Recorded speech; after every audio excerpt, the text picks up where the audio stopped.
ನೆನ್ನೆ ಒಂದು ವಿಡಿಯೋ ಮಾಡಿದೆ. ನೀವು ವಿಚಾರ ಯಾವುದೇ ಇರಲಿ ಪರವಾಗಿಲ್ಲ, ಆದರೆ ಧರ್ಮಸ್ಥಳದ ಬಗ್ಗೆ ಮಾತಾಡಬೇಕಾದ್ರೆ ಹುಷಾರು, ಧರ್ಮಸ್ಥಳದ ಮಂಜುನಾಥೇಶ್ವರನ ಬಗ್ಗೆ ಮಾತಾಡಬೇಕಾದ್ರೆ ಎಚ್ಚರಿಕೆ ಅನ್ನೋ ಥರ. ಎಲ್ಲೆಲ್ಲೋ ಬೆಂಕಿ ಬಿದ್ದುಬಿಟ್ಟಿದೆ. ಅಂದರೆ ನಾನು ಹೇಳ್ತಾ ಇರೋದು, ಎಷ್ಟು ಜನ ಮಬ್ಬಾಗ್ಬಿಟ್ಟವ್ರೆ ಅಂತಂದರೆ, ನಿನ್ನ ಏನಂತ ತಿಳ್ಕೊಂಡಿದ್ಯಾ? ಅವರಿಗೆ ಫ್ಯಾಕ್ಟ್ಸ್ ಆ್ಯಂಡ್ ಫಿಗರ್ಸ್ ಬೇಕಾಗಿಲ್ಲ, ಆಕ್ಚುಯಾಲಿಟಿ ಅರ್ಥ ಆಗಲ್ಲ. ಒಂದು ನರೇಷನ್, ಒಂದು ವಿಷಯ 13 ವರ್ಷದ ಹಿಂದೆ ನಡೆದಿದ್ದು. ನನ್ನ ವಿಡಿಯೋದಲ್ಲೇ ನಿನ್ನೆ ನಾನು ಮೊದಲು ಹೇಳಿರೋದು ಏನು, ಇವ್ರನ್ನ ಯಾವ ನಾಯಿ ಕೇಳ್ತು ಅಭಿಪ್ರಾಯನ? ಎಷ್ಟು ಕಷ್ಟ ನೋಡಿ. ಫಸ್ಟ್ ಅವ್ರ ಕಡೆಯಿಂದ ತಪ್ಪಾಗಿದೆಯಾ, ಒಳಗಾಕಿ ಜೈಲಿಗೆ ಹಾಕ್ಸಿ ಪರವಾಗಿಲ್ಲ, ಓಕೆ. ನಾನು ಯಾವನ್ ತಪ್ಪು ಮಾಡಿದಾನೋ ಅವ್ನು ನೇಣಿಗಾಕಿ. ಹೌದಾ, ನಮ್ಮದು ಅದೇ ವಾದನ. ಏನು, ಸೌಜನ್ಯಾಗೆ ನ್ಯಾಯ ಸಿಗಬೇಕು, ಅವನು ಯಾವನೇ ಮಾಡಿರಲಿ ಗಲ್ಲಿಗೇರಿಸಬೇಕು ಅಂತ. ಏನಾದ್ರೂ ಒಳ್ಳೇದ್ ಮಾಡಕ್ ಹೋದ್ರೆ ಅದೇ. ಓಕೆ, ಅದು ಯಾವುದೇ ಹೆಚ್ಚಂದ್ರೆ ಏನು ಬರ್ಬೋದು? ಅವನು ಯಾರೋ ಮೆಸೇಜ್ ಹಾಕಿದ್ದ, ಎದುರುಗಡೆ ಸಿಗು ನರ ಕಟ್ ಮಾಡ್ಬಿಡ್ತೀನಿ ಅಂತ. ಅಪ್ಪ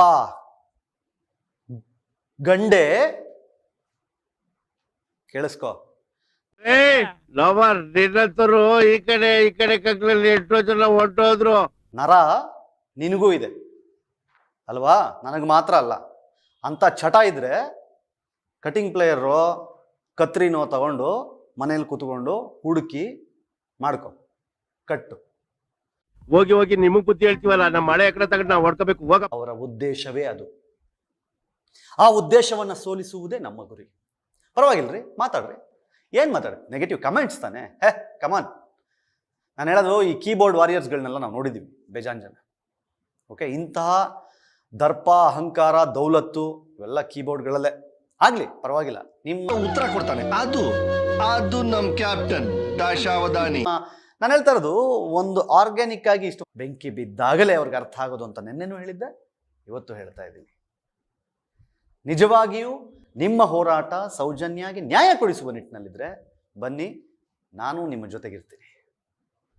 ನಾನು ನಿಮ್ಮ ಜೊತೆಯಲ್ಲಿ ನಿಂತು ಅದಕ್ಕೆ ಕೈ ಜೋಡಿಸ್ತೀನಿ, ನೋ ಮ್ಯಾಟರ್ ವಾಟ್. ನನಗೇನು, ಬರೀ ಡೌಗಳು.